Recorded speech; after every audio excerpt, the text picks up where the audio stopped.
Бидний урилгыг хүлээн авч хүрэлцэн ирсэн эрхэм бизнес эрхлэгч, хөрөнгө оруулагчид, баялаг үтгэгч та бүхэндээ Монгол Улсын засгийн газрын нэрийн өмнөөс талархал дэвшүүлье. Тэгээ засгийн газар байгуулагдаад энэ чөлөөлөе гэсэн санаачлагыг бодиттой ажил хэрэг болгох гээд ажиллаж байна. Өчигдөр бас хувийн хвшлийнхэнтэйгээ уулзсан. Монгол Улс хувийн хвшлийг эдийн засгийн өсөлтийн хөдөлгөгч хүч хөрөнгө оруулагчдыг урт хугацааны хөгжлийн стратегийн түнш гэж үздэг. Энэ үзэл баримтлал дээр бол хатуу зогсно. Тэгэхээр өнөөдрийн уулзалтын гол зорилго бол бизнесийн орчныг хөндрүүлэх биш. Харин олон жил хуримтлагдсан тодорхойгүй байдлыг нийгмээр шийдвэрлэж, тогтвортой ойлгомжтой, урьдчилан тооцоолох боломжтой эрх зүйн орчныг бүрдүүлэхэд оршиж байна хэмээн ойлгож болно. Өчигдөр Чингис хаан үндэсний баялагын сан гэдэг ийм Монгол дээр харагддаг энэ иргэн болгоны хуримтлалын дансны үлдэгдэл бол 306 мянга боллоо.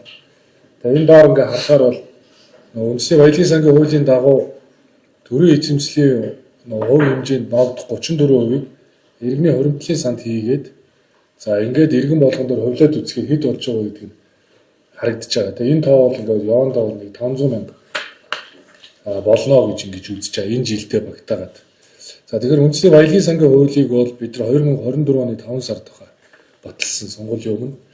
Энэ баялагын сангийн хуулиар бол төрийн эзэмшлийн хувь хэмжээг стратеги ордуудаар тогтоох ийм нэг эрх зүйн орчин бол бүрдсэн. Гэхдээ яг орд болгоныг эзэмшиж байгаа компаниудаа яг санхүүгийн модель гаргаад хилцээр хийгээд эхлэх юм бол өчигдөр энэ дамтны сайдын хэлж байгаагаар бол 55 жил болно гэдэг. Ийм зүйлийг хэлж байгаа. Тэгээд тэр яг 55 жил нь гэхээсээ илүүтэйгээр энэ бол маш их цаг хугацаа шаардна. За дээрэс нь хөрөнгө оруулалтын орчин ингээд тогтвортой байхгүй бол гадны хөрөнгө оруулагч нар Монгол төр зүйл ажиллагаа явуулах бэрхшээлтэй. За ингээ их хурл ямар ч шийдвэр гаргаж магадгүй, ямар ч хууль гаргаж магадгүй. Монголд одоо хэн хөрөнгө оруулах вэ гэдэг. Ийм итгэл уран зориг бол жил ирэх тусам буурж байгаа. Тэгэхээр бид цаашдаа ойлгомжтой тодорхой байдлаар бол асуудал хандах ёстой. Тэгэхээр стратеги ордуудын төрийн эзэмшлийн хувь хэмжээ тогтоох эрх зүйн үндэслэл бол Монгол Улсын үндсэн хуулинд өнгөрсөн одоо ирээдүйн тэгшүртээмжтэй хуваарлах, газрын хэвлэлийн баялагын дийлэнхийг ард түмэн эзэмших зохицуулт туссан. Тэгээ ороно майнингтай хийжсэн одоо гэрээний үед би бас энэ хилцээрийг хасны хувьд монголчууд одоо өөрсдийнхөө санхүүгийн модулийг гаргаад тэгээ бид нар их хурлд танилцуулаад их хурлын тогтоолоор төрийн эзэмшлийн 34%-ийг тусгай хамнаатаар орлуулсан. Дээрээс нь өсөн нэмэгдэх хамнаатыг тооцож байгаа. Ингээд энэ бол их хурлын бүр. Ингээд тусгай хамнаатаар орлуулсан хэсгийг хаана хуваарлах вэ гэдгийг шийдэхийн тулд тухайн үед ашигт малтмлын хуулинд өөрчлөлт оруулсан.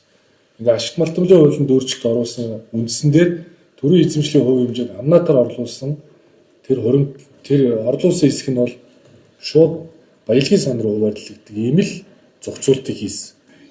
За ингээд бид нар тузд нь нэг вето эрхтэй нэг төлөөлөл байна. Төрийн төлөөлөл. Төр бол нэг тодорхой 10% эзэмшнэ. Тэгээд төрийн эзэмшлийн 34%-ийг хамнаатаар орлуулна. Бүтээгдэхүүний үнийн хэлбэлтлээс юм рейнж тогтоогоод роялти одоо тусгай хамнаат хийгээд өгөхөр тэгш нэг үнийн хэлбэлтлээс шалтгаалаад өснө нэмэгдэх хамнаат тооцогдоод ингэ явж байгаа. Тэгэхээр яг энэ жишгийн дагуу бол явах нь хамгийн зөв зарчим. Тэгэхгүй бол ирээдүйд ногдлаш шиг ингээ хуваарлагддаггүй. За тэгэл одоо өнгөрсөн хугацааны сургамжийг харахад бол менежментийн төлбөрөөс гадна одоо ингээ дурсгал зардлаа нэмдэг, зардлаа нэмдэг, тэгээ ямар ч үр дүн алгаа гэх. Ийм л одоо тодорхой асуудлууд бол бидний өмнө үүсдэг. Ингээ 2007 онд 27 дугаар тогтоолоор 16 стратеги ордыг бол баталсан байлаа. Улсын төсвийн хөрөнгөөр нөөц тогтоосон. 8 нь бол ордын төрийн эзэмшил нь тогтоогдоогүй. 25 хуулийн этгээд тусгай зөвшөөрөл эзэмшдэг 14 хуулийн этгээд үйл ажиллагаа одоо явуулж байгаа. Тэгэд ингээ харахаар энэ 2007 оны тогтоол та бүхэн мэднэ. За энэ 2007 оны тогтоолыг дагалдуулаад бас нэг авсралт хоёроор стратеги ордод хамаах хэсгийг нь тогтоогоор энэ одоо хамарч магадгүй боломжтой ордууд юмаа гэж дахиад жагсаалт батлаа хийсэн. Тэрнээс хойш юу ч хийдэг. Тэгвэл 39 ордын жагсаалт байгаа байхгүй. Тэгэхээр бид энэ асуудлаас цаашдаа хэрхэн гарч энэ ард түмнийхээ иргэний хуримтлалын санг нэмэгдүүлэх вэ гэдэг Энэ агуулгын өмнө бол зогсож байгаа. Тийм учраас бол бид нэгдүгээрт сая аж үйлдвэр эрдэс соёлын амнаас ашигт малтамжийн хуулийн өргөн мэдүүлсэн. Тэгээ бид орон нутгийн хөгжлийн сангийн 10%-ийг 15% болгоод аймагт нь суманд нь хуваарлдаг болгож байгаа. Олборлох салбарын ил тод байдлын хуулийг их хурлын гишүүд одоо өргөн мэдүүлэх гэж. Ингээд олборлох салбарын ил тод байдал нь хангагдаад за дээрэс нь энэ ашигт малтамжийн хуулийн цаасны дагуу орон нутаг тухайн олборлолт хийгдэж байгаа аймаг нь сум нь нөлөөллийн бүсүүд нь хэрхэн хуваарлагдах вэ гэдгийг хуульчлаад өгчгөр хариуцлагатай уул уурхай одоо хөгжих буюу нэгэнт лиценз эзэмшиж байгаа компаниуд үйл ажиллагаа явуулахдаа цаашдаа одоо нөгөө ард түмэн иргэдийн зүгээс ч гэсэн орон нутгийн иргэдийн зүгээс ч гэсэн дэмжих хандлага бол нэмэгдэнэ гэж үзэж байгаа. Тийм учраас бид стратеги ордуудын төрийн эзэмшлийн хувь хэмжээг тогтоож баялагын санд хуваарлах тухай гэсэн энэ бие даасан хуулийг нэг яралтай өргөөр их хурлд өргөн мэдүүлье. Ийм одоо засгийн газрын одоо ерөнхий бодлого бол гарчаад байна. Ингээд энэ бодлогын хүрээнд та бүхэн өмнө нь бол Зандан шийдвэр ерөнхий сайдын үед нэг 60% өгөөжийг өгөө ийм санамж зурья тэ хэлцээр хийя бид бэлэн байна гэдэг нэг ийм санамжийн бичигт гараа өсөх зурсан байлээ. Тэгэхдээ өнөөдрийн хөгжин төгөлдөр мөрдөгдөж байгаа хуулиар 60% өгөөжөд юу тооцох вэ гэдг нь ойлгомжгүй. Жишээ нь Ороно майнигтай хийсэн гэрээний үеэр ч гэсэн усны төлбөр, агаарын бохирдлын төлбөр, за одоо аж ахуйн нэгжийн орлогын албан татвар, суур амнаа, тусгай амнаа, төсөв нэмэгдэх амнаа тэгээд ямар төлбөр татвар нийлээд 60% хүрэх юм бэ гэдгийг ингэж хуульчилж өгөөгүй учраас бид хилцээр хийхэд хүртэл ойлгомжгүй. Нэг тал нь болохоор 60% өгөөж өгсөн шүү дээ гэдэг. Бид нар бүр 70% өгөөж өгч байгаа шүү гэж яриаддаг. Нэг тал нь болохоор 60%-д хүрэхгүй байна гэж яриаддаг. Тэгэхээр энэ хуулиар бол нэгт 60% өгөөжөд ямар төлбөр татварыг оруулах вэ гэдгийг хатуу хуульчилж өгнө. Энэ бол 60% өгөөж юм аа гэж үзье. Хоёрт бол тусгай амнаатын хувь хэмжээг хуульчилж өгнө. Ингээд хувь хэмжээг хуульчлаад төрийн эзэмшлийн хувь хэмжээг тусгай амнаатаар орлуулсан хэсэг нь саяны Монгол дээр харагдж байгаа баялагын санд шууд очдог. Болвол өнөөдрийн 306 мянга цаашдаа өсөх бололцоотой байхгүй. Хэрвээ бид энэ хэлцээрийг чи 24 оны бараг захирамжиж байна, 25 оны захирамжиж байна. Жил хагасын дотор хэрвээ бид нар тусгай амнаатыг 3%-аар орлуулсан байхад өнөөдрийн энэ 500 мянга гэдэг байгаа 306 мянга чи сая төгрөг хүрчихлээ. Бид нар энийг бол хийж чадаагүй. Тэгэхээр орд эзэмшигч болгонтой хэлцээр хийнэ гэдэг бол маш их цаг алдна. Тэгээс хөрөнгө оруулалтын орчин тогтворгүй байгаа үед бол гадна дотны хөрөнгө оруулалтыг татахад бол хүндрэлтэй. Тийм учраас 60% өгөөжийг хуульчлаа тусгай амнаат дээр харин бүгдээ хэлцээр хийгээд энэ рейнж маягаар алтан дээр, жисэн дээр, нүүрсэн дээр ямар байх вэ гэдгийг тогтоогоод хуульчлаад өгчих юм бол энэ хууль гарсны дараа ард түмэн газрын ивлийн баялагын дийлэнхийг эзэмшин 60% өгөөж аав. Тусгай амнаатаар орлуулсан хэсэг нь баялагын санд явна. Гэхдээ дахиж энэ хууль гарсны дараа хэлцээр хийх одоо шаардлагагүй юм байна гэж үзэж байгаа. Тэгэхээр нэг хуулиар нэг мөр хэрэглээд энэ асуудлынхаа ард хамтдаа одоо гарвал ард түмэн газрын ивлийн баялагынхаа одоо дийлэнх тэр дотроо 60% өгөөж өгнэ. Тэгээд эзэмшлийн 34%-ийг орлуулсан хэсгийг нь баялагын санд авна. Иргэн болгон гар утсан дээрээ хуримтлагдж байгаа тэр хуримтлаа. За одоо жишээ нь энэ стратеги орд эзэмшиж байгаа одоо энэ компани тэдэн төгрөгийн одоо тусгай амнаад төлжээ. Энэ тусгай амнаад нь иргэн болгонд хуваарлагдаад таны дансанд хуримтлал тэдэн төгрөг нэмэгдсэн байна гэдэг. Яг энэ ийм Монгол дээр харагдаж байгаа шиг компаниудаа хараа явахаар компаниг илүү үр ашигтай ажилуулах, компаниг доктортой ажилуулах байдлаар иргэд өөрөө шахаж эхэлнэ, шаардаж эхэлнэ шүү дээ. Одоо ард түмэнд иргэдийн хуримтлал ирж байгаа юм. Мэдээж бусад төлбөр татвар бол хуулийнхаа дагуу хуваарлагдал яваал гэсэн. Тэгвэл эдгээр нь нийлээд 60% хүрчих ёстой л гэж ингэж үзэж байгаа. Тэгэхээр энэ дуустгүй яриаг одоо дуусгая. Мэдээж Монгол Улсын засгийн газар бол хувийн хвшлийн дэмжээ, аж ахуйн нэгжийн дэмжээ хож гэсэн зарчим дээр бай. Энэ чөлөөлтийн бодлогыг одоо амьлуулъя гэдэг ийм одоо бодлого барьж байгаа цаг үе дээр иргэдэж хожие. За хувийн хвшил тогтвортой эрх зүйн орчинд ажиллая. За одоо энэ улс төрийн олон жилийн популяр болоосоо одоо салын ангижрыг жоо урагшаа харъя. энэ нэгнийг одоо цолдог, энэ нэгэн компаниг муухай харагдуулдаг. Ийм одоо нэг юм попурлоос аль болох одоо салахгүй бол бид нэр ингээд баялгаараа хийх улс төр хийсээр байгаад ард түмэн чойждгоо, компани чойждгоо, гадны хөрөнгө оруулагч нарыг уурахаар Монголын одоо их зүйн орчин докторгүй гэж үздэг, засгийн газрын докторгүй гэж үздэг. Тэгээ ийм орчинд бол бид цаашдаа ажиллах болцсон. Тийм учраас үүн дээр та бүхэн бас хариуцлагатай хандаад олборлох салбарын ил тод байдлыгаа хуулийг гаргая, стратеги ордуудын төрийн эзэмшлийн хувь хэмжээг тогтоож баялагын санд хуваарлах тухай гэсэн видас эрх зүйн орчинтой болъё. Үүний дараа төлбөр татвар хаана яаж төлөх нь ойлгомжтой болъё. Ингээд жилийн эцэст ийм Монгол дээр харагдаж иргэний хуримтлалын сан харивдсан байг үүнд хувь нэмрээ оруулсан компаниудын листийг иргэд нээлттэйгээр хардаг болог ингээд ашигт малтамжийн хуулиар гаргавал орон нутгийн санд хуваарлагдах тэр дотор аймагт суманд бүс нөлөөллийн бүсд хэд хэд хуваарлагдж байгаа ойлгомжтой болог ингэж цаашдаа одоо хариуцлагатай уулуурхаа хөгжих юм аа гэдэг үндслээр та бүхнийг одоо өнөөдөр урьсан хөрөнгө оруулалтын орчны эргэлзээг тайлах өнгөрсөн хугацааны төслүүдийн хэрэгжилтийг удаашрж байгаа асуудлыг гацаанаас гаргаж чөлөөлөх иргэдэд байгалийн баялагын сүрт өрөөгөөж нэмэгдүүлэх үйл явцыг одоо хурдсахыг гэдэг зорилгоор энэ хуулийг батлан гаргавал зүг байна гэсэн би саналыг илэрхийлж байгаа. Өгөөжийн 60% нь ард түмэнд хүрэх үндсэн хуулийн зарчмыг хэрэгжүүлье. Ямар талбар татвар хураамж өгөөж тооцдгийг нэрмөр хуульчлая. Хөрөнгө оруулагчид урт хугацааны тогтвортой ойлгомжтой нөхцөлөөр бүрдүүлье. Тэр хувийн хвшлийн хоорондын маргаантай тодорхойгүй асуудлыг эцэст нь шийдвэрлэх эрх зүйн орчноо бүрдүүлье. Ингэснээр хөрөнгө оруулалтын эрсдэл буурах юм байна. Төслийн үнэлгээ санхүүжилтийн боломж сайжрах юм байна. Урт хугацааны тогтвортой байдал хангагдах юм байна. Төр хувийн хвшлийн харилцаа илүү ойлгомжтой болох юм байна. Төр хувийн хвшлтийг өрсөлдөхгүй хамтарч ажиллана. Хөрөнгө оруулагчдыг шахахгүй харин хамтдаа урт хугацаанд хөгжих доктортой орчныг бүрдүүлнэ. Иргэдэж хожих хэрэгтэй. Улс өөрөө засгийн газар ч гэсэн хожих хэрэгтэй. Компани аж ахуйн нэгжүүд ч гэсэн доктортой орчинд ажиллах хэрэгтэй гэж үзэж байна. Тэгэд үндэсний баялагын сангийн одоо цаашдын хилцээр болоод энэ видас эрх зүйн орчныг бүрдүүлэх гарц шийдлийг олох одоо энэ ажлыг бол манай Баттөмрийн их хоёр сайд ахалж байгаа. Тэгээ манай хэрэглэх газрын дэд дарга Цолмон энэ одоо хилцээрийг ингээ ахалж байна. Манай ажилтны эрх соёлын яам Дандны юм сайд одоо энэ хуулиа одоо ашиг малтмжийн хуулиа мэдүүлсэн, өргөн мэдүүлсэн байгаа.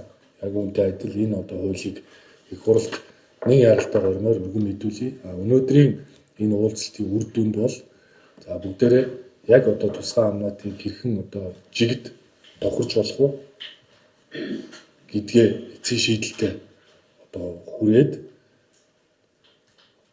энэ хуулиа бол ер нь одоо нэг яралтаагаар их хурлдаа өргөн мэдүүлээд явъя гэдэг ийм л санаачлаг одоо гаргаж байгаа гэдгийг хэлье. Тэрнээс биш хилцээрийн багууд байгуулад явбал бид нар 34 компанитай хилцээрийн баг байгуулад явах маш их цаг алдах юм байна. Тэгээд сүүлдээ энэ иргэний хуримтлалч нэмэгдэхгүй, тэгээд төсөлж урагшлахгүй, нэг ийм л нөхцөл байдалтай байх эрсдэл байгаа учраас засгийн газар бол ийм байр суурьтай байгаа гэдгээ та бүхэндээ хэлье гэж өнөөдөр та бүхний урьсан юм аа. Их хурлын тогтоох бодлогын стратеги орд газрын жагсаалтын эхний 1-р хавцарт бол 16 байна. 2-р хавцарт нь 39. Ингээ харуулж одоо 55 авт.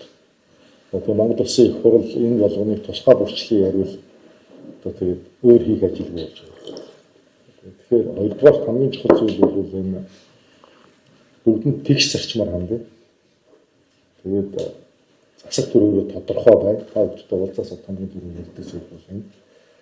Тэгээд хөрөнгө оруулалтын орчныг ч гэсэн сайжруулах тал дээр энэ зайлшгүй шаардлагатай байна. Тэгээд энэ одоо алхмыг хийгээд ингээд одоо ашигт малтмжийн хуулийнхаа 12 жил орчим байна. Өөрчлөлт ороогүй байгаа нэлээд өөрчлөлт. Тэг сая одоо намын бүлгүүдээр танилцуулаад улсын хурлд өргөн барихад бэлэн болчихсон байна. За хуулийн дагуу үйл ажиллагаа явуулж байгаа төслүүдэд садаа болж байгаа, хууль бусаар садаа болж байгаа альва одоо үйлдэлд зөрчлийн тухай хуулиар арга хэмжээ тооцдог болох зохицуулалт оруулсан. За энэ зохицуулалт дээр улсын дээд шүүх, хүний эрхийн комисс, за тэгээд улсын эрхийн прокурорс тодорхойлолт авдаг юм хуультай. Одоо улсын дээд шүүхээс одоо тодорхойлолт нь өнөөдөр бол гарч байгаа гэж бодож байна. чадвал одоо маргааш гол 7 хоногт одоо ичнэрт төлөө хуулийн нэмэлт өөрчлөлт өргөн барин засгийн газар бол хийгдсэн байна. Одоогоо одоо ингээд их хурлын төвшөнд авчирч байна. Одоо жилийн 12 жил болсон. За 3 дахь хэсэг бол ерөнхий сайд биелсэн л тал байдлын тухай. Тэгэхээр энэ оролцогч талуудын зүгээс засгийн газар өөрөө юм санаачлал гаргаад ажиллаж байна. За аж ахуйн нэгжүүд маань одоо энэ дээр нэгдээд нэгдсэн юм зөрчилтэй байр гэдэгт санал нийлээд явах боломжтой байх болов гэж одоо хүлээлттэй байна. Оролцогч бүх талууд оролцоод шуурхайн асуудал шийдчихээ л гэж. Өсөө энэ хуулийн төвд сар хүрээний энэ л өгөөжд юг тооцоход хуульчилжээ. Стратеги орд өгөөж 60-аас доош ард иргэдэд хүртээ гэдэг нь баталгаатай болгоё. Тэгээ өгөөж 60%-аас буусан тохиолдолд нөгөө Ороно майнинг дээр хийсэнтэй яг адилхан тохируулах юм. Өгөөжийн тохируулах төлбөрийг төлөхийг нь хуульчилж өгье. Гуравт нь төрийн эзэмшлийн хэмжээ ашиглалт хэмжээний төрлөөр нь ангилаад тусгай амнуудаар нь бодлуулъя. Одооны хүчин төгөлдөр мөрдөж байгаа ашиглалт хэмжээ хуулиар тусгай амнууд баялагын сан гэсэн хууль нь угаасаа байгаа. Тэгэхээр ингээд баялагын сангийн орлого нэмэгдэл баялагын сангаар дамжуулан иргэдэд шууд хуваарлах. Тэгээ хувийн эрхлэлт хэлтүүд нийлэлт ижлэлийг шаардах. Тэгээ хөрөнгө оруулалт татварын орчин тодорхой болгоё л гэсэн. Ийм л зарчимтай тэгээд энэ асуудлаа эзлэе гэдэг. Мэдээж энэ уулзалтын үр дүнд бол та бүхэн манай одоо хэрэглэх газраас бол зүйлийн эрдэсвэлийн амнаас амнаатынхаа доо хувь хэмжээ дээр эцлэх хэлний асуудал байна. Тэгээ энэ дээр бол мэдээж одоо хоёр тал зөвшөлдөж чийж одоо энэ үр дүнд. За санал хийх юм байна. Төлөөлөлд. За өдрийн мэнд бүгдний ерөнхий сайдын хувьд та бас энэ асуудлыг дэвшүүлээд энэ хөлбөрөөр гаргаж байгаа зүйл хууны хувьд бол компани төлөвлөж байгаа хүн бол баяртай байна. Яг үнгүүл ингээд нөгөө саяны яг хэлдгээр аж ахуйн жуулгалтаа хэлцээр их юм бол хэнийг төрүүлж гаргаж ирэх үү, хэнийг багтах уу, хэнийг төр авах уу гэдэг тиймэрхүү хандлага бол сүүлийн олон жилийн үеэр бол ажиглагдсан. Energy компани түүхийг та бүхэн бүгдээр надад хэлэхгүй сайн мэдэх бах. 5-7 бүлэг ордод 6 лиценз авчиж байгаа. 5-ын төр дүүгийг буцааж өгсөн 2008 онд. Тэгээд хуулийн дагуу хөлөөс үүргээ биелүүлсэн гэж ойлгож ирсэн. Гэхдээ мэдээж 19 оны үндсэн хуулийн нэмэлт өөрчлөлтөд холбоотой дахиж энэ асуудал сөхөдөж эхэлсэн. Тодорхой улс төрчлөлтөд холбоотой байсан баг. Гэхдээ ер нь энэ ерөнхий сайдын хэлээд байгаа энэ салбарын гацааг арилгах үүднээс бас энэ бэлтгэл нөхөдөлтөд оролцоод явж ирсэн. Энийг бол бас бүгдээр л мэдчихэж байгаа баг. Тэгэхээр энэ шийдэл бол зөв шийдэл байна гэж харагдаж байгаа. Яг тэгвэл хин нэгнийг ялгарлахгүй нийтлэг үйлчлэх зарчим энэ бол бидний бас анх тавьж ирсэн санал байсан. Ингэжээж бас Монгол улс нөгөө хөрөнгө оруулалтын орчноо илүү тодорхой болгоно гэдэг бол зөв.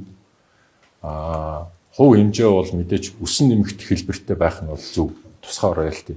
Яг тэгвэл та хувьцаа эзэмшсэн байсан ч гэсэн одоо нүүрсний ч юм уу алтны ч юм уу зэсийн үн бага байх юм бол ашиг болохгүй шүү дээ 34% чинь. Тэрнтэй адилхан үн өссөн үед бол аж ахуйн нэгжүүд бол тодорхой хэмжээний нэмэлт одоо роялти төлөөд явахд бол асуудалгүй. Тэгэхээр энэ тусгай роялти бол өсөн нэмэгдэх шинж хэлбэртэй байна гэдэг саналыг бол 100% дэмжиж байна. Нөгөө талаас ашигт малтмал болгонороо төрөлдсөн байх ёстой гэдэг саналыг бас мөн 100% дэмжиж байна. Яг тэгвэл нүүрсэн дээр олж байгаа орлого, алт зэсэн дээр орж байгаа орлого гэх мэт бол ашиг малтмал болгохын тусдаа өөр өртөгтэй. Тэгээ яг хуу ер нь бол тусгай амнаад хувь хэмжээ хэдээр тогтсон ч байсан тохируулагч төлбөр аваад явна гэдгийг бол хуульчилчих юм бол ямар нэгэн тоо хэмжээнд дээр бол нэг маргаадах бол зарчмын нэг асуудал гарахгүй. Яг тэгвэл одоо өгөөж нь 50-таа ч юм уу 60%-д хүрэхгүй болсон тохиолдолд жил болгон өссөн нэмэгдэх тооцооллоо хийгээд явхад бол одоо энэ хэмжээнээсээ тохирсон хэмжээнээсээ хууль заасан хэмжээнээсээ ч юм уу буурчлаа гэхэд нэг удаагийн тохируулагч төлбөрөө хийгээд энийгээ бариад явуучих хэвээр. Энэ дээр яг анхаарах юм нь тусгай амнат баялагын сангийн хоримтлын санд орно гэсэн байгаа. Тохируулагч төлбөр хаашаа орно гэдэг ойлголт бол байхгүй байна. Тэгэхээр тохируулагч төлбөр нь ч гэсэн энэ баялагын сангийн хоримтлын сандаа орно гэдгийг бас тодтогч өгөх хэрэгтэй байна.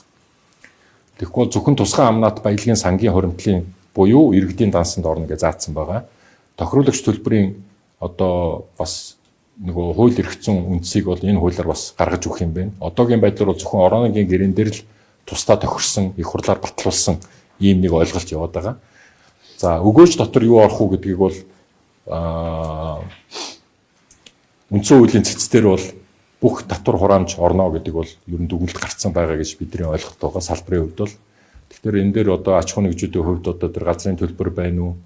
одоо төлж байгаа бүх татвар харамжиндээ ороод явна гэж бидний зүгээс бол ойлгож байгаа. Яг бол яаж ч үсэн энэ бол одоо улсын нэгдсэн санд орж байгаа, төсвийн санд орж байгаа, төсвөөр дамжаад иргэн болгонд очиж байгаа гэж ойлгож байгаа. Энэ дээр нэмээд иргэдэд шууд очих зүйл нь бол тусгай амнаад болох юм байна. Ингэснээрээ нэг төрийн хувь эзэмшин эзэмшихгүй гэдэг те нэг байнгын одоо зогсоо зайгүй одоо популизмын одоо их усур болчиход байгаа асуудлыг ингээд нэг мөрөн шийдэж чадах юм бол аж ахуйн нэгжүүдийн хувьд бол бидний байр суурьаар юу гэж харж байгаа гэхээр манай компанийн хувьд бол энэ нэг эцэс маргаангууд асуудлыг нэг эцэслээд тэгээ урт хурдхан ажиллаа хийгээд явах боломж бүрдэн гэж харж байгаа. Энэ бол компаниудаа ч хэрэгтэй, нөгөө талдаа энэ Монгол улсынхаа эдийн засгийн тулгуур багын улсын энэ салбарыг тойрсон энэ хэрүүл уруулыг нэг тийш нь олгоод бүгдээрээ хөгжлийнхаа одоо асуудлуудаар ил төвлөрье гэж харж байгаа. Тэгэхээр энэ гарч байгаа санаачлуудыг бол дэмжиж байна. Манай компани зүгээс хэлэхэд бол тэгээ энэ дээр бол идэвхтэй санал бодлоо хуваалцаж явна. Тэгээ хууль гарлаа гэхэд бол мэдээж бас салбарын төдийлөлтөд хилцэх бах. Тэгээ тэр үед нь бол тодорхой саналуудаа өгөөд явна гэж бодож байна. Баярлалаа. Очвол ерөнхий сайд ингээд хурдтай тэгээ хоёрдугаар тэгтэр ингээд ялгуулахгүй гэд энэ ажиллаж байгаа энэ арга барил бол их одоо таалагдж байгаа гэдгийг хэлмээр байна. Тэгэхдээ одоо энэ дээр зүгээр бас бусад орны энэ уул уурхайтай холбоотой юмыг бас судалж исэн хүний хувьд хэлэхэд бас үндсэн хуулийн дээр ч гэсэн ингээд одоо тэр өгөөж нь ард түмэнд гэсэн үг байгаа. Тэгэхээр одоо бол ингээд засгийн газрын өгөөжийн тухай яриад байгаа. Засгийн газрын өгөөж гэхэлэр мэдээж татвар төлбөр хураамж роялти орно. Тэгээ бусад орнд бол тэр нийгмийн өгөөж гэж тооцдог. Тэрэн дээр бол жишээл ажлын байр гэдэг ч юм уу нэг тиймэрхүү юм байх уугүй юу гэсэн юм асуулт байгаа. Зүгээр энийг одоо засгийн газрын эрхэм гишүүд бол бодолцсон үү? Зөвхөн засгийн газрын өгөөжөөр яах юм уу? Яг нийгмийн өгөөж гэж бусад орны жишээг авах юм уу? За өөрөөр хэлбэл манай үүсмэд орд гэж зүйл яагаад юм хууль гарсан бэ гэхээр энэ бүх уул уурхайг дамжаад заавал одоо тэр тухайн уурхайн технологид нь тохирохгүй эсвэл одоо технологиор авч болохгүй тодорхой шалтгаантайгаар овоолох шороо усанд ингээд эрдэс баялаг үлддэг. Тэрнийг нь тодорхой эдийн засгийн гэж үзэх юм бол арай өөр дэвшилт өөр технологиор ингээд эдийн засгийн эргэлтэнд оруулж тэг ийм одоо дайгер орд гэх тухайн үед нь янз бүрээр ярьж байгаа үүсмэл орд гэсэн нэр томьёо гарсан. Тэгээд энэ одоо төрийн одоо ашигт малтанд эрдэс баялагийг сорч одоо бодлогод нэг өсөндөө бол одоо том жаянтууд нь үндсэн орд аваад тэгээд технологид нь тохирохгүй ч юм уу авч чадахгүй юмыг сүүлд ингэж ашигладаг. Тэгээд тийм хууль гараад тэгээд миний мэдхээр бол 40 хэдэн тийм компани одоо үүсмэл ордын зөвшөөрөл аваад явж исэн чинь 22 онд энэ зөвшөөрлийг хүчингү болгоцсон. Тэгээ дараагаар нь хүчингү болгосноо дахиад үүсмэл орд гэдэг ингээд энэ ашигт малтны хуулийг сонгуулийн хүртэлтийн гинт өөрчлөлт орж ирээд ингээд төдөө хувийн авна, өдөө хувийн авна гэдэг ингээд баг улс төрсөн юм болсон. Тэгэхээр энэ хуулиар одоо ингээд одоо жишээлбэл манай зэстэр гэх юм бол 2.5 байсан. Одоо ингээд 10% ингээд амнаад болж байгаа 3 төрлийн. Гэхдээ энэ хуулийн төсөл дээр ингээд санаатай юм уу, санамсаргүй юм уу бас ийм ялгууртай байдал харагдаж байгаа. Энэ яаж ийм жишээлх юм бол оюу толгой дээр ингээд ийм үүсмэл орд ашиглах юм бол 10% роялти, Эрдэнэтэд бол 15% шиг тийм ойлгомжгүй нэг тийм заалтгаа тэрнийг одоо дамжин нэм одоо сайд анхаарах хэрэгтэй байх. Байршлаар нь ялгуурлаж болохгүй, өмчөөр нь эсвэл намын харьяалаар ч юм уу яг адил тэгш ялгуургүй хандах хэрэгтэй байх. Тэгэхээр одоо яагаад ингээд Эрдэнэтийн овоог ашиглаж исэн ингээд 15% роялти төлөхөр ч юм шиг, үгүй ч юм шиг. Одоо нэг ийм асуулт байгаа.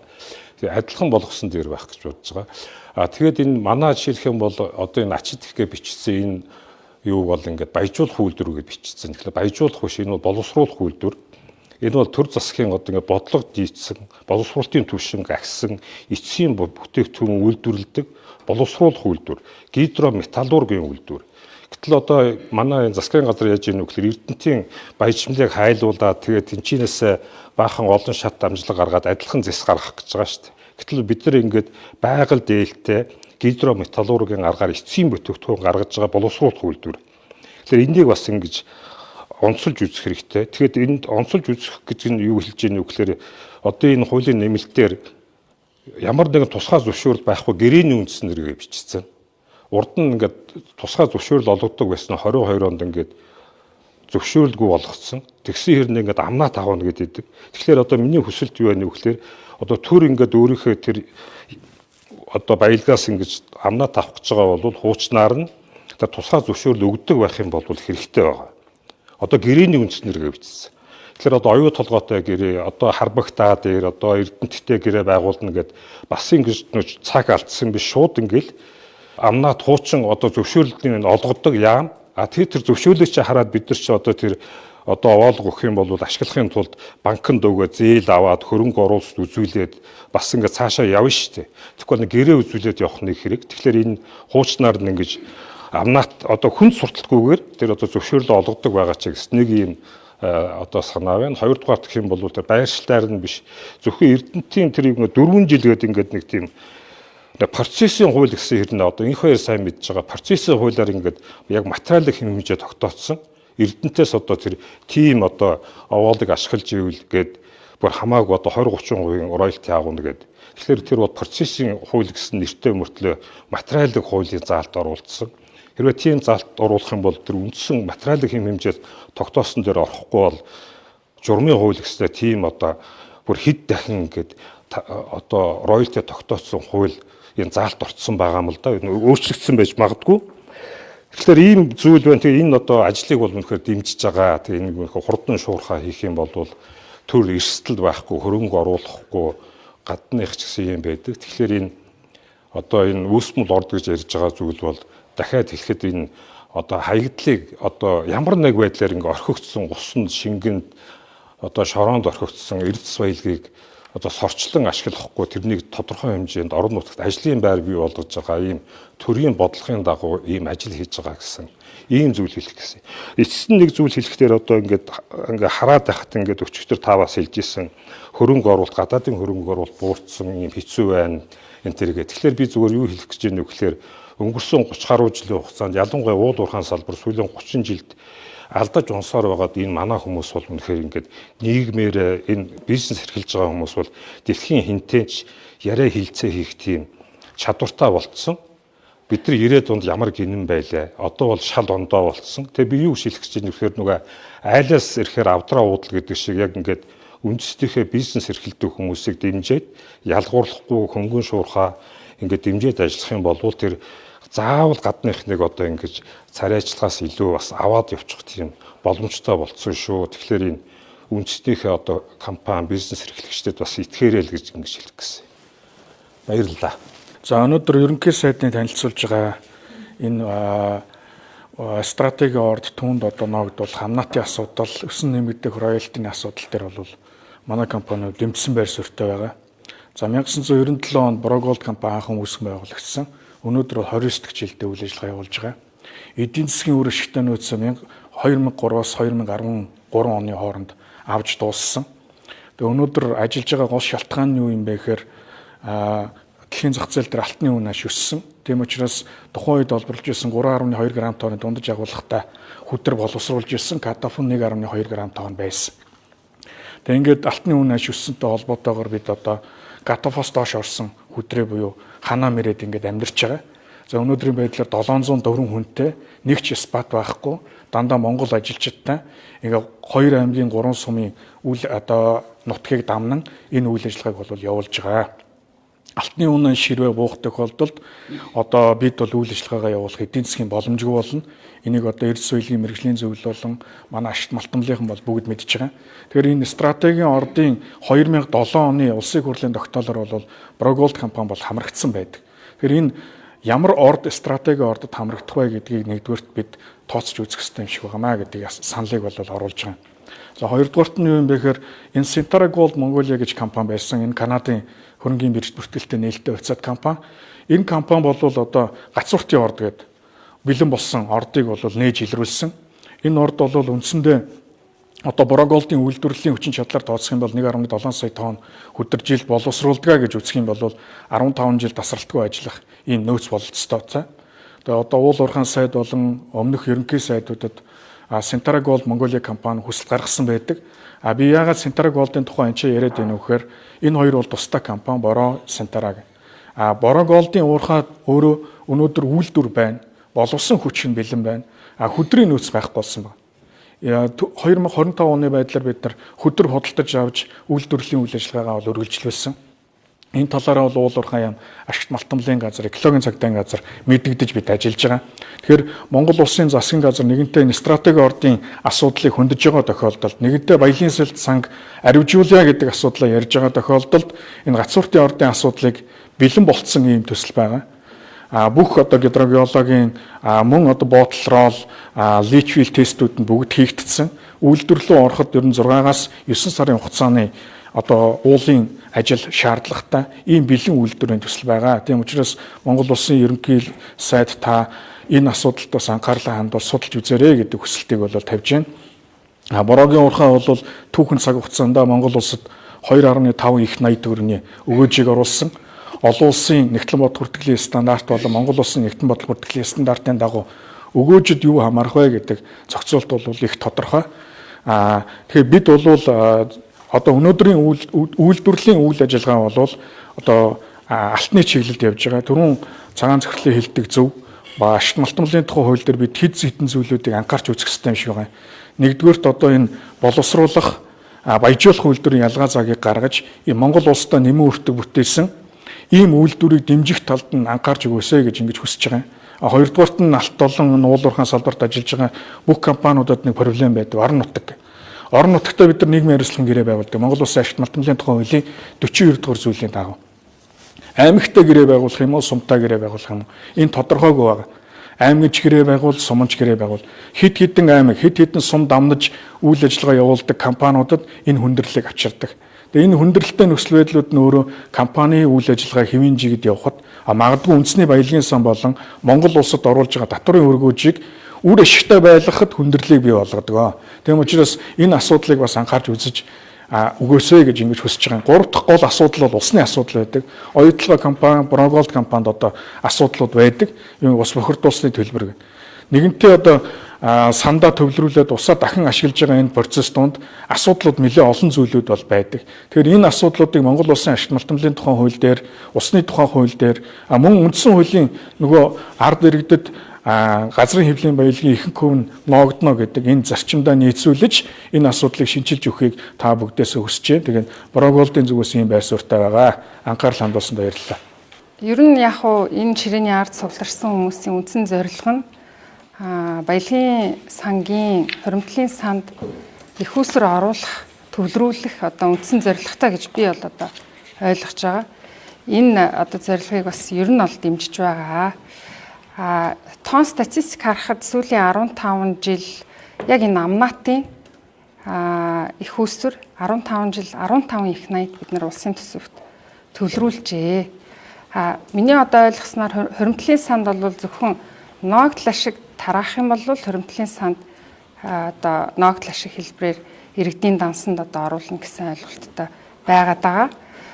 Ер нь баялагын сан, Норвегийн баялагын санг ингээ харахад амнаат нь бол шууд хуримтлалынхаа санд 100% ордог. Ийм зарчимтай байдаг. Манайх бол үгүй юм байна. Энийгээ төсөвтөө оруулаад зарцуулалт хийж байгаа болохоор өнөөдөр бидний нэг улс төрчид байгаа, попрод байгаа энэ асуудал чинь үндсэн одоо суур шалтгаан нь энээс үүдээд байна уу гэсэн ийм ажиглалтыг бол одоо хийлээ л дээ. Ер нь ашигт малтамлын одоо тусгай лиценз эзэмшиж байгаа сүүлийн 20 хэдэн жил үйл ажиллагаа ингээ явуулж байгаа компанийн хувьд бид тэгш шудраг үндсэн хуулийнхаа дагуу дийлэнхээс дээш өшөө өгөөжийг улсын төсөвтөд төлж ирсэн татвар хэлбэрээр. Энэ дээр бол одоо тэгш гэдэг ойлголтыг би бас одоо ойлгохноо бол тэгш гэдэг чинь нэг 50-50 болов гэсэн ойлголттой байдаг. Түүнээс биш тэр нь 60-40 тэгш юм уу үгүй юм уу? Энэ бол одоо өөр томьёолын асуудал үүсэх юм болов гэсэн ийм бас одоо ажиглалт байгаад байгаа. Ерөнхий сайдын бас өмнөх одоо ерөнхий сайдын бас дэвшүүлж байсан энэ 60% өгөөж гэдгийг ингээ хуульчлаа. Ертөөс ийм босго болгоё. Ингээд явж байна. Энэ нь болохоор миний бодлоор одоо бас уулуурхаан салбар чинь өөрөө уул геологийн нөхцөл нь өөр ашиг нь өөр, хөрөнгө оруулалтын хувь хэмжээ нь өөр. Одоо орд газар маань 55 орд газрыг одоо уулуурхаан яамд ингээд ревиз хийх юм бол ашигт ажиллагаа гэдэг нь ердөөсөө олон янз байж байгаа. Тэгэхээр хэдэн яг 60% хүрэх юм бэ гэдэг дээр бас дүгнэлт анализ хийх нь бол зүв байхаа. 60 хүрэхгүй бол одоо бидний дараагийн зорилго нь гадаадын дотоодын хөрөнгө оруулалтыг үндсэндээ зогсооно л гэсэн. Одоо 60 хүрэхгүй байх юм бол хуулиараа 60 хүртлээд өгөх юм байна. Тэгээд энэ нь бол ашиггүй байх юм бол энэ төсөл энэ 55-ыг чинь хэдэн яг үйл ажиллагаатай байх юм бэ? Цаашлаад одоо мэдээж гадаадын хөрөнгө оруулагч нарыг одоо татах сонирхол байгаа бол бас энийг нийт татврынхаа бас нэг хувь хэмжээг бас харах нь зүйтэй байх. Зөвхөн одоо аж ахуйн нэгжийн орлогын албан татвар бусад татварууд биш. Үр ашигт татрын хувь хэмжээ гэж байдаг. Энэ талаасаа харах юм бол манайх бол маш өндөр татвар авдаг улс байж байгаа. Дунджаар 80%. За энэ дээр бас уул уурхай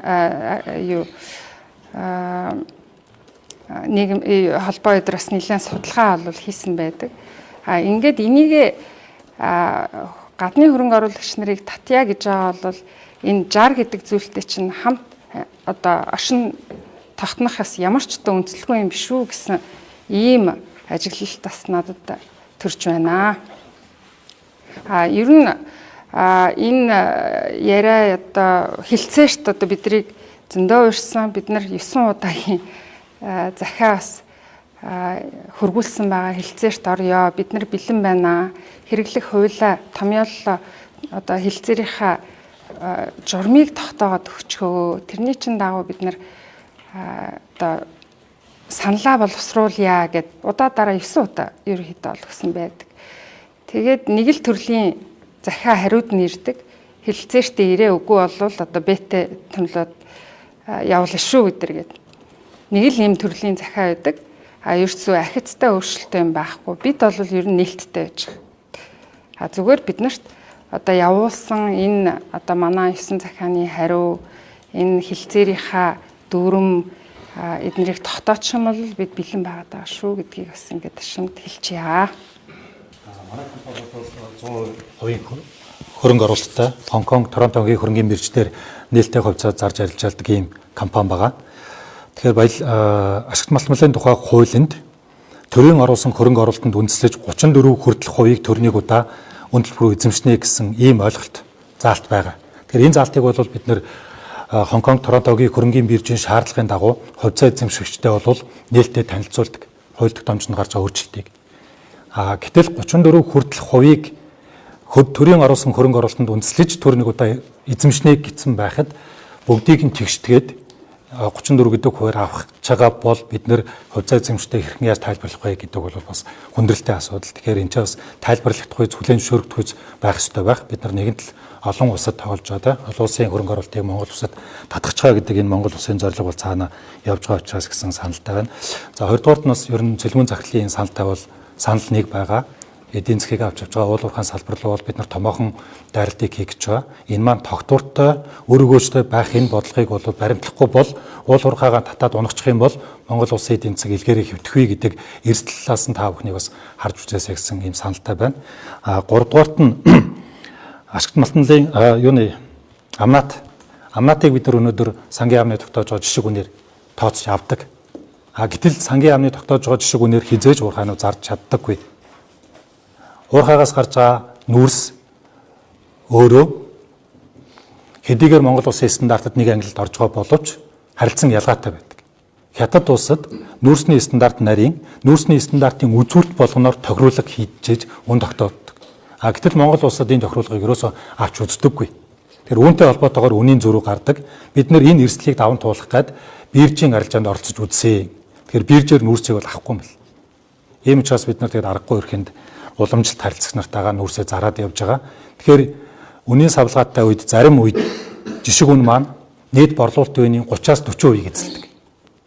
Зөвхөн амнаат. Тэгэхээр амнаат 30-аас 40% эзэмшиж байхад нэмээд бид нар 5 хүртэл тусгай амнаатыг тооцсон гэдэг бол магадгүй амнаат маань ирээдүйд хэд хүртэл хувийг эзэмших юм бэ гэдэг бол маш том эрсдэл. Тэгэхээр энэ үед бол нүүрсний уурхайнууд ялдчихгүй хаалгаа барихаас өөр арга зам үлдэхгүй. Зөвхөн амнаатаараа ингээд 30-40%-ийг төлөөд эхлэх юм бол цаана өөр олон татвар байгаа шүү дээ, тийм үү? Тэгэхээр энийг бол бас яалтгүй бодолцож үзээрэй гэдгийг шийдвэр гаргач нартаа хэлье. Цаангаан хэлснийг ойлгож байна. Та шинжилгээ ойлгох албатай асуудал. Тусгаалаад манай амьдралд нэг зөвшөөрөлт олгох ярьж болно. Асуудалгүй. Нээлттэй л байгаа шүү дээ. Хоорондоо ярилцаал явж байгаа. Хоёрдугаарт тэр юуныхан байсан SGS-ийн нөлөө тэгээд яг нэг үгүй ихэд 60% гэдэг байгаа чинь та нар яг цаг хийсэд хэлсэн. Бид нар ингээд тоолоод харах юм бол үйл ажиллагаа явуулж байгаа ч чинь бүгд энэс илүү өгч байгаа. Тэгээд засгийн газар энэ анх удаага нэг тийш хандчаа энийг ингээд дуусчихаа гэдэг ингээд хандчаа гэдэг бид нар нийлээ саналаа өгөөд эцэлчих. Тэ? Бид зогсчмоор байна. Дуусчих. Тэгэхгүй бол том ордч нэгтгэх байлаа. Том өрөнгө оруулж байхгүй боллоо. Жог хайгуул хийж байгаа гайгүй болоод ирэхтэн зэрэг нь стратеги олгуулчих магадгүй гэж айгаа цааш өргөжүүлэх болчиход байгаа. Тэгэхээр их орноо шуудцгаа, салбараа шуудцгаа нэг үлэгт тийм учраас энийг яриад байгаа юм.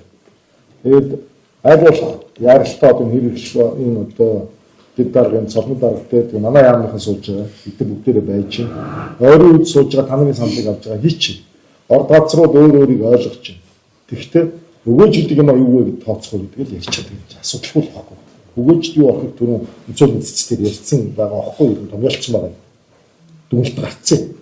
Тэгээ тэрэн дээрээ тооцоол одоо ингээд ямар асуудал үүсч чинь ойлгохоор хэлцээ бид нэг юм чинь. Тэнгүүд өгөөж гэдгээ тохироогүй гэрээ хийцэн учраас маргаатай байгаа шүү дээ. Тэгээ яг тийм юм руу орчморгүй. Нэлцэрч яг тийм рүү орчих. Хамт болгооч юм бол 53 50-ын нэмэлтний өгөөж өгч байгаа л гэж яриад байгаа. Гэтэл бид нар болохоор 53% өгөөж өгөх ёстой л. Тэгвэл оюутан болохоор бид нар зөндөө юм өгч байгаа шүү дээ. Энд чи та нар яагаад зөвхөн ашигаа индикаторуудаа тогтоогүй. Тэгэхээр энийг тогтчихээд юу гэдэг шүү дээ. Тэгэхээр одоо эдгээрээ сунаад яах вэ? Тэ? Ажлын эсхийнхэнтэй уулзаад ингээд явчих гоо.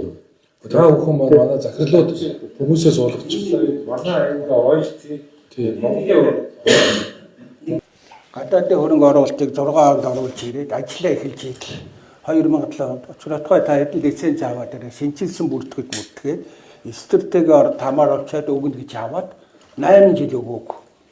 Булгавц. Үеийн дандаа том дарга нар. Дахиад араас нь 5 лиценз байд бас булгавц. За нөгөө 5 юм яас өөр компанид өгсөн байсан. Дараа шүүгчээр буцаасан. 3 лицензээ би 8 жилийн дараа авсан. Ингээд бас үйл ажиллагааг нь явуулдаг. Лицензийг мэн өгдөг. Мөнгөө төлөөл үйдэг. Төлөхгүй бол хураагаа бүр өчнгөө болгочихгоо. Ойр хавьд байсан компаниудын лицензийг бүгдийг хурааж авсан. Ганцхан миний хурцсан. Тэгэл намайг ч одоо бүтэн 20 гаруй жил хятад хүн гэлээ. Энэ 100% Монгол компани баггүй. Монгол хүний миний нэр дээр гэдэг. Тэгэхээр чинь хятад тэгээд шал өөр зураг хөвсгөл нуурын иргэдэг. Хөвсгөл нуурыг барих болгож ийн гэдэг. Хөвсгөл нуураас 130 км зайд аймгийнхаа хажууд байдаг. Ийм ордог. Одоо энэний ашиглахад одоо би бол бэлэн байна. Гаднаад хөрөнгө оруулалтанд бэлэн байж байна. Ганцхан хуулиа батлаад хөрөнгө оруулалтын хууль тийм ээ. Хөрөнгө оруулалтыг хамгаалсан хууль. Ашигт нооломжийн хуулиа батлаа бол хөрөнгө оруулалтаа хамтрая гэж. Тэгэх юм бол би одоо бордоо үлдүүлээд эхэлж байна. Одоо дэлхийн дээр хүнсний хомс бордооны амралтай биш. Манай улс хүртэл гаагаас 17 зуун дээр авч. Бордчих юм бол 70-80 зуун дээр. Энийг хийж.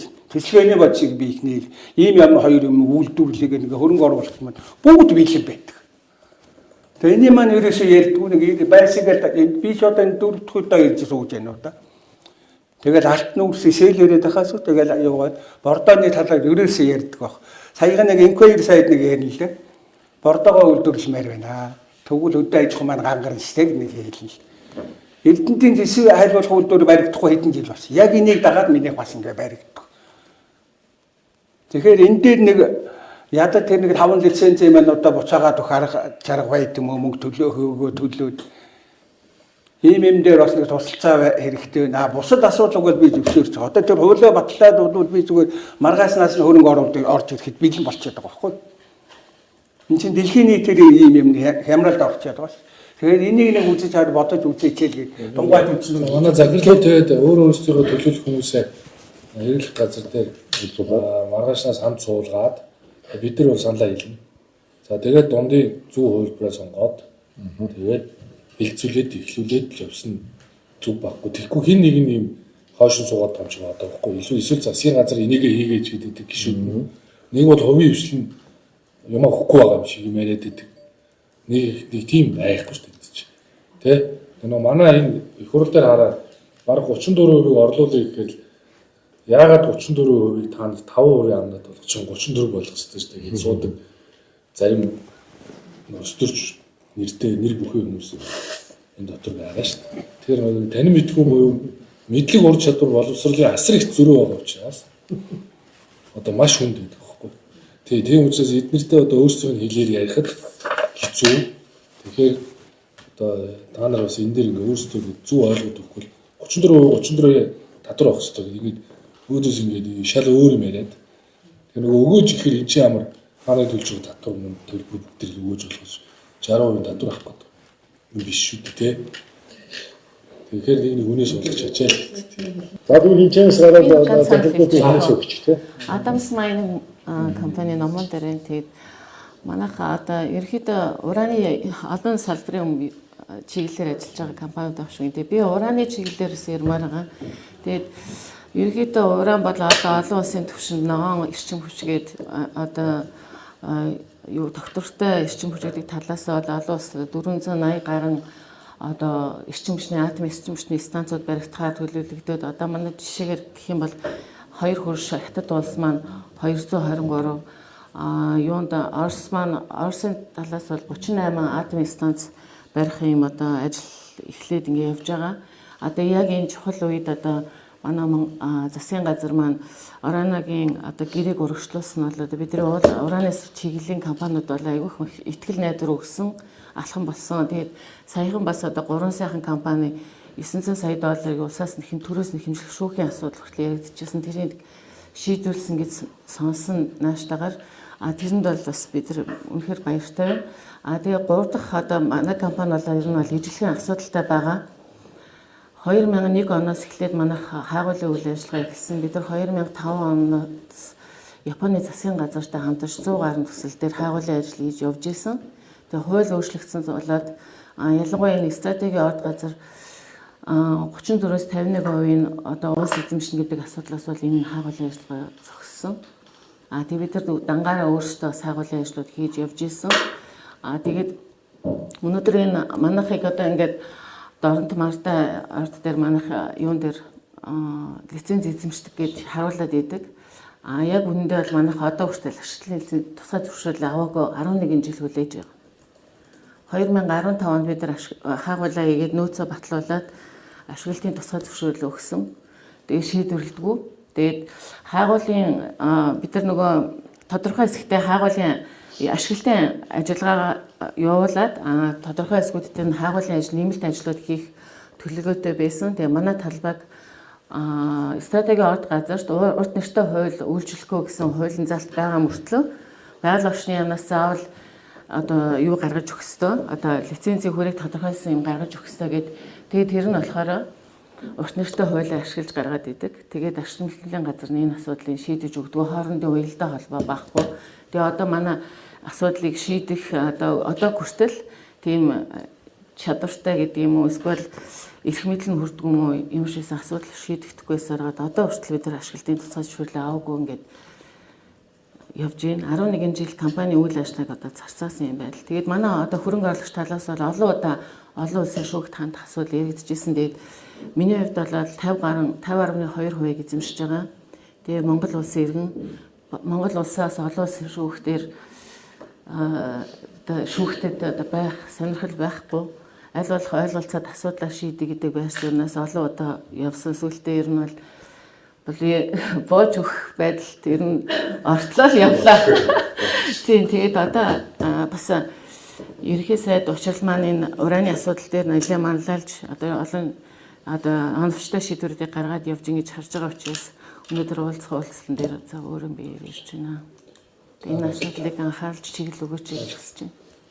Тэгээд энэ 60% өгөөж асуудал дээр бол их тодорхой болохгүй бол ер нь бол манайх олон гадаадын хөрөнгө оруулалтын компаниудтай харьцдаг Монгол руу одоо оруулж ирэх маш их одоо ажлууд хийдэг. Том төсөл дээр бол дангаараа ороход түүхтэй. Манайх бол өөрсдөө бас жижиг хэмжээний алтны орд дээр ашиглалт явуулж ирсэн туршлагатай. Тэгээд тэр туршлага нь ямар туршлага байсан бэ гэхээр Фортуна Батбаяр гэдэг хүн тэр үед сангийн сайд байсан. Тэгээд 68% татвар гэж юм гаргаж ирсэн.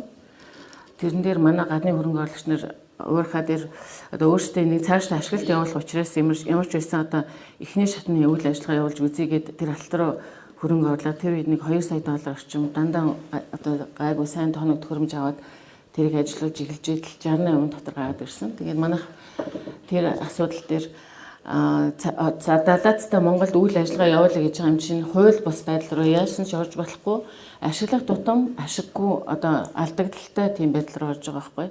Тэгээ бид нар тэр хийсэн байсан бүх ажлыг буцааж одоо тухайн нэг 500 кг алт байсан. Тэгээд бүгдийг буцааж булсан. Тэгээд олон компаниуд бид нар энэ дээр чи ажлыг барья гэж асуудал тавьж исэн. Тэгээд тэр алт тухайн үед бол 24 тонн улсад тушаагдж байгаад 2 тонн тушаагдах хэмжээнд очсон. Тэгээд энэ 60%-ийн өгөөж гэдгийг их сайн тодорхой ойлгомжтой болох бол гадны хөрөнгө оруулагчид энэ бол угаасаа орохгүй байх шалтгаан болчихж байгаа байхгүй. Тэгэхээр энэ дээр анхаарч үзье гэж хүсэж байна. Тэгээд маргаашнаас энэ усаа өгөөд эцлээд одоо тэлж үгүй аргалдаа Уулуурхай ассоциац дээр нэгдээд саналаа гаргаад ирвэл энэ зүгээр юм да. 16 компанитай тусалдан засгийн газрын ажлын хэсэг суугчид өгөх байхгүй. Та нар өөрсдөө үүсгэн санаачны байгууллага дээр нийл. Батцын захиралтай одоо та ерөнхийлөгчтэй та нийлүүлээд саналаа нэгтгэхээр оруулаад байна. Тэгвэл 16-ын гэж яриасан гэдэг бол яг ийм зовлон сонсдог байхгүй. Дараа нь ойлгож байгаа фосфорын чи яри, ураны чи яри. За нэрлэл заавал. За бидний заавал. Би нэг юм хэлчихье. Би сайд болоор ижил болох чинь арай ч үргэлгүй. Өөрөө л ирээгүй. Өөрөө бас ирээгүй шүү. Тэгээд одоо тэр хэсэг байдаг гэж яривал уушлаа мэдэхгүй. Над дээр хинж орж ирээгүй. Нэг ч хүчиг ирээгүй байна. Бид нар яг ашиглах газар демо атомтой хүртэл хамтраад энэ чинь яам сайд гэж байж байгаа шүү дээ. За. За баярлалаа. За баярлалаа. За